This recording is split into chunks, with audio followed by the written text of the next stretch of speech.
هم بمؤمنين يخادعون الله والذين آمنوا وما يخدعون إلا أنفسهم وما يشعرون মুনাফিকেরা কাফের মুশরিকদের চেয়েও বেশি ভয়ঙ্কর, কাফের মুশরিকদের চেয়েও বেশি ক্ষতিকারক।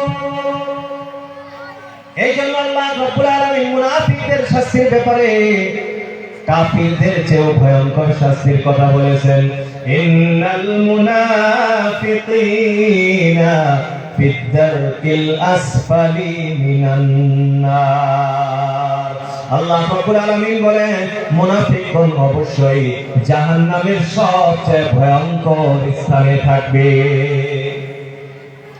এরা আল্লাহর গোলাম মুনাফিক, এরা কি মুসলমান? এই কথা বলেন না মুসলমান। খারাপ লাগতেছে না আপনার?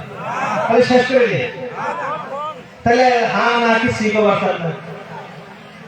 আমার হাতে তো বয়ান নেই, আমার হাতে কথা বলবেন, আমার হাতে তাহলে বয়ান চলবো। আমি বুঝবো আপনারা বুঝতেছেন, আপনারা শুনতে পারবেন তো আমারও ব্যাটারি একটা ফিউজ হয়ে যায়।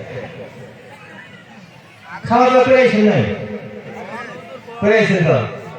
বাচ্চা থেকে এই যে না করে দিছে, ধরে যায় যেন কথা কথা না করে দিছে, তাই না? না যে করে দিছে ওই যে পুরা হয়ে যে গল্প করতে ওই না করে দিছে। সুবহানাল্লাহ আলহামদুলিল্লাহ তোমার না করে নাই বলে। আবার মেল আজন আছে সব সুবহানাল্লাহ আলহামদুলিল্লাহ জমা করে রাখতেছে, দুইজন বই সেরাইতে একসাথে হিসাব করে দিয়ে সুবহানাল্লাহ। তারপরে আবার হেডের মধ্যে রাখি আল্লাহ। তো রাসূলুল্লাহ সাল্লাল্লাহু আলাইহি ওয়াসাল্লামের যুগে যে মুনাফিকদের দল ছিল, মুনাফিক এই দলের যে লিডার, এই সংগঠনের যে নেতা, এই নেতার নাম ছিল আব্দুল্লাহ। মুনাফিকদের লিডার তার নাম কে? আব্দুল্লাহ। তাহলে কি আব্দুল্লাহ নাম হইলে জান্নাত পাওয়া যায় নাকি? আব্দুল্লাহ নাম হইলে জান্নাত কি নিলাম? এই জান্নাতে আব্দুল্লাহ আব্দুর রহমান নাম নিয়ে মনে মনে ভাবতাছি, আমার নাম তো বাপরে আব্দুল্লাহ রাখছে, আমার নাম তো করিমউদ্দিন, আমার নাম তো ওইটা রাখছে, আমি তো মুসলমান, আমি তো সার্টিফিকেটে মুসলমান লিখি, আমার পাসপোর্টে আমি মুসলমান লিখি, আমার ভোটার কার্ডে আমি মুসলমান লিখি, তাহলে তো আমি মুসলমান না। ভাই মুসলমান কাগজ করে হয় না। এটা হিন্দু ধর্মের মতো না, খ্রিস্টান ধর্মের মতো না, অন্যান্য ইহুদিদের ধর্মের মতো না। তুমি যা মন করো তাই করো না, তাই ঠিকই আছে না, এটা আঙ্গুরে না না। ইসলাম এটা না। ইসলামের বাইরে দুনিয়া আপনাকে মুসলমান মানতে পারে, আল্লাহ আপনাকে মুসলমান, আল্লাহ আপনাকে মুসলমান। এই জন্য মুহতারাম দোস্ত আজিজ, আমরা সবাই সৎ চরিত্রবান ভালো মুসলমান হওয়ার চেষ্টা করবো, করবো তো ইনশাআল্লাহ। সবাই বলেন না ইনশাআল্লাহ। তো কথা বলতেছিলাম কি, ভালো হইতে চাই, হইতে মিলে গেছে লেখা রয়েছে, ভালো হইতে চাই, হইতে পারি না। ওষুধ কি? দুইটা ওষুধ, দুইটা। এই দুইটা ওষুধ করলে মানুষ অটোমেটিক ইবাদত করা আরম্ভ করব। আমার মন আমাকে ইবাদতের দিকে নিব। তার ভিতরে এক নম্বর ওষুধ কেবল চলতে। এক নম্বর ওষুধ কি আছিল? খাও। কতটুকু? সামান্য। কি খাবো? হালাল এবং পবিত্র। এতটুকু আমরা বুঝছি তো আলহামদুলিল্লাহ। ভাই সবাই বুঝছি তো যে আমি ভালো হইতে চাইলে, আমি ভালো হইতে চাইলে আমার এক নম্বর শর্ত যে আমি আপনি অল্প খাইতে হবে, তাহলে আমার শরীর সুস্থ থাকবে, আর হালাল ও পবিত্র খাইতে থাকবে, তাইলে আমি যা করবো আল্লাহ সঙ্গে সঙ্গে কবুল করব। কারণ ওই যে হাদিস 3-4টা শুনাইলাম যে হারাম খাওয়ার কারণে তাদের দোয়া কবুল হয় না, 40 দিন তার ইবাদত কবুল হয় না। তাহলে আমরা হারাম থেকে যখন বাঁচবো, আমরা যেটাই মুখ দিয়ে কমু সেটাই আল্লাহ কবুল করবে। তাহলে আমরা হারাম থেকে বাঁচার চেষ্টা করবো তো ইনশাআল্লাহ। আমরা যুবক ভাইরা এই হারাম যত ধরনের এইসব খাবার আছে, এইসব থেকে আমরা পরিপূর্ণভাবে পরহেজ করা, বাঁচার চেষ্টা করবো তো ইনশাআল্লাহ। আরো জোরে বলেন না ইনশাআল্লাহ। আল্লাহ তুমি দেখতেছো এই গভীর রাত্রে আমার যুবক ভাইরা আপনার কাছে ওয়াদা করতেছে, এরা হারাম খাবে না, এরা হারামের দিকে যাবে না। আল্লাহ আল্লাহ আল্লাহ আপনি আমার এই যুবক ভাইদেরকে কবুল করে নেন, সবাই বলি আমিন। এক নম্বর কাজ আমাদের গেল, আমি ভালো হইতে চাই, ভালো হওয়ার জন্য এক নম্বর কাজ হালাল এবং পবিত্র খাদ্য খাইতে হবে। এটা তো এখন বলেন এটা সহজ না কঠিন না? সহজ। এখন 2 নাম্বারটা দিকে আসি। আল্লাহ রাব্বুল আলামিন বলেন 2 নাম্বার কাজ ওয়াশকুরু লিল্লাহ, আল্লাহ রাব্বুল আলামিনের শুকরিয়া আদায় করো। এর বন্ধুরা আমার, এই যে আপনি হালাল রুজি খাইলেন, হালাল খাদ্য আপনি ভক্ষণ করলেন, হালাল জিনিস আপনি পান করলেন, হালাল রুজি যে উপার্জন হইল, এই ক্ষমতা কে দিয়েছেন? এই হালাল রুজি উপার্জন করার ক্ষমতা কে দিয়েছিলেন? আপনি যে খাইলেন এই খাবারটা কে খাওয়াইল? এরা আল্লাহর গোলাম। এই পৃথিবীতে অনেক মানুষ খাদ্য গলার ভিতরে আটকে মারা যায়, পানি গলার ভিতরে আটকে মারা যায়, নিঃশ্বাস বন্ধ হয়ে অনেক মানুষ মারা যায়। আপনি খাইলেন, খানার ভিতরেও গেল, কি খাওয়াইল, কে ভিতরে নিল? আরো জনে বলেন কে? এরে বন্ধুরা আমার, দুনিয়াতে যদি কেউ সামান্য কিছু আমাদের সহায় করে আর তাকে আমরা বারবার থ্যাংক ইউ জানাই, ধন্যবাদ জানাই, শুকরিয়া আদায় করি যে আল্লাহ আমারে হালাল খাওয়াইলো, যে আল্লাহ আমারে হালাল রুজির ব্যবস্থা করলো, যে আল্লাহ আমারে খাওয়াইলো, গলার ভিতরে আটকায় নাই, খানা পেটের ভিতরে নিল। এখন বলে ওই আল্লাহর শুকরিয়া, ওই আল্লাহকে ধন্যবাদ জানানোর প্রয়োজন আছে না? না।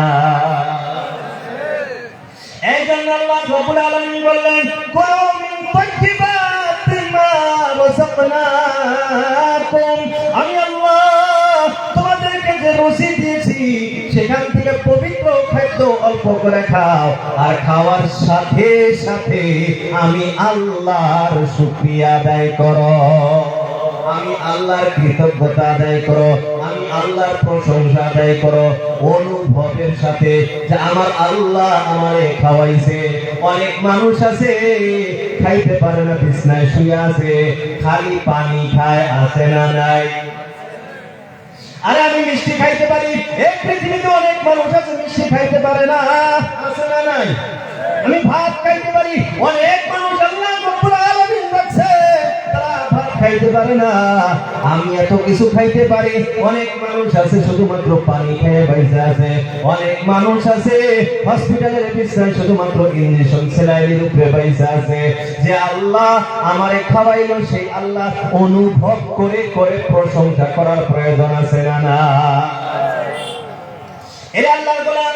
এই জন্য আল্লাহ রাব্বুল আলামিন নিজে দোয়া শিক্ষা দিলেন, যখনই কিছু খাইবা, যখনই কিছু পান করবা, সঙ্গে সঙ্গে বড় দোয়া যদি মুখস্থ নাও থাকে, কমাস কম যে দোয়াটি পড়তে হয় সেটি হলো আলহামদুলিল্লাহ।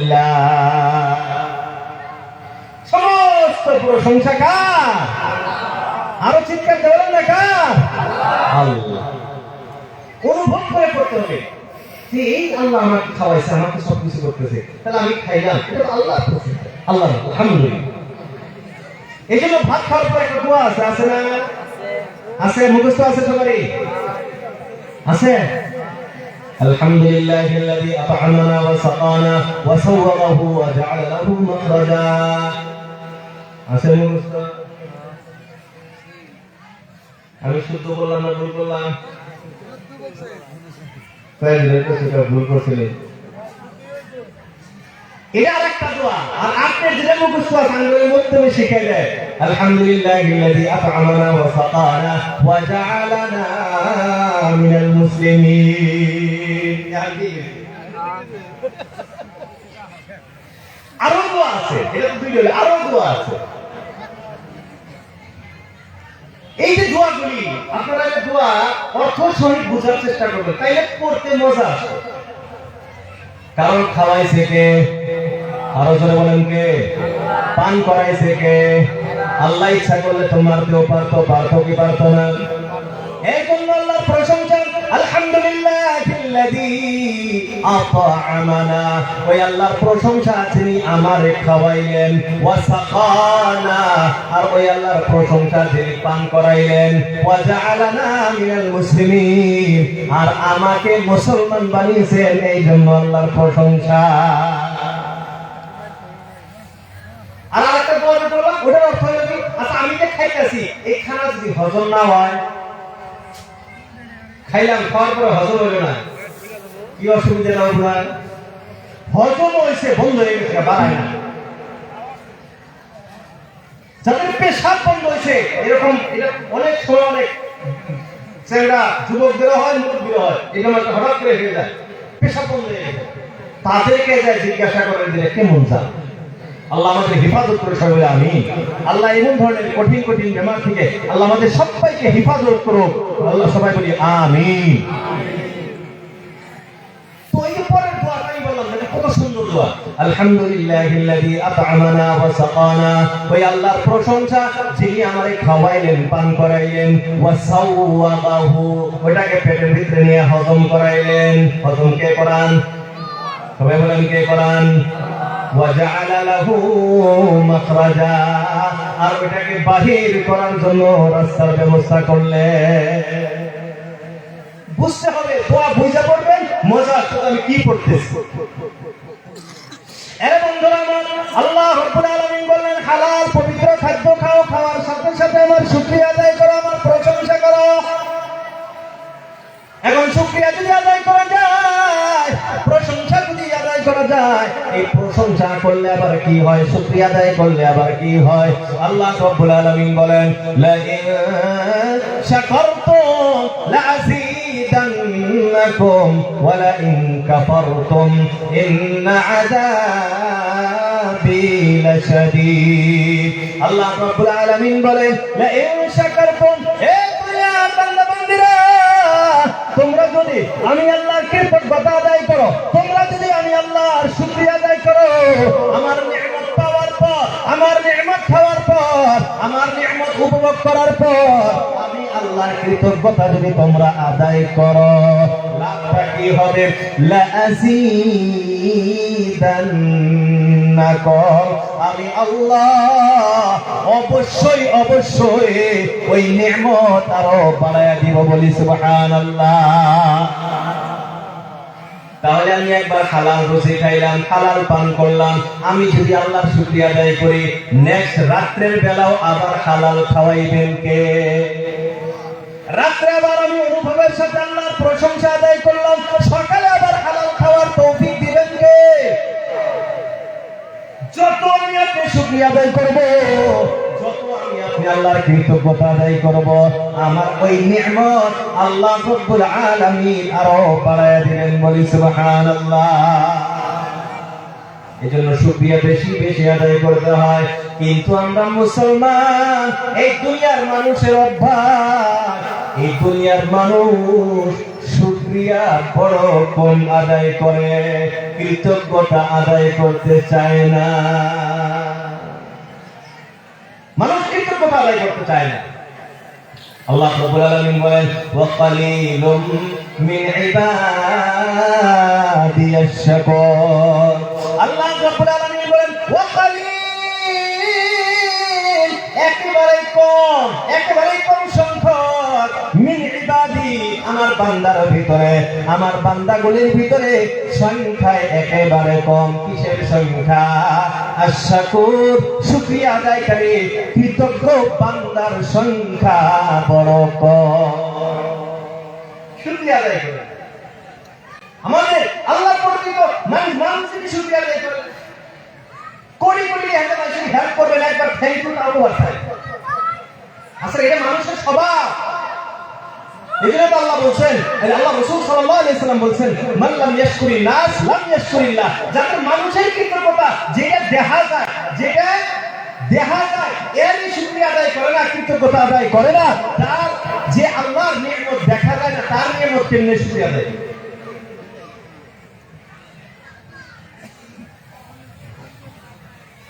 আমাদের হযরত এসে উপস্থিত হয়েছেন, ইনশাআল্লাহ সংক্ষিপ্ত সময়ের ভিতরে আমি শেষ করে দিব। আল্লাহ আমাদের আশাকে কবুল করুন সবাই আমিন। আল্লাহ হযরতের আশাকে কবুল করুন সবাই আমিন। আল্লাহ হযরতের এই সফরকে, আমাদের সবার সফরকে আল্লাহ রাব্বুল আলামিন কবুল করুন সবাই আমিন।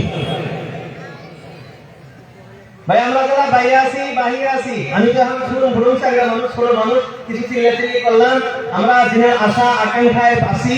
আলহামদুলিল্লাহ আমাদের মুখ্য অতিথি উপস্থিত হয়েছেন, অল্প সময়ের ভিতরেই তিনি আলোচনা রাখবেন। এই জন্য যে যেখানে আছি, আমরা যারা বাহিরে আছি, সবাইকে অনুরোধ করা হইতেছে আমরা অতি শীঘ্রই প্যান্ডেলের ভিতরে আসার চেষ্টা করি। ঠিক আছে, তো মুহতারাম দোস্ত আজিজ, আল্লাহ রাব্বুল আলামিন কি করলেন? শুকরিয়া আদায় করো, কৃতজ্ঞতা আদায় করো।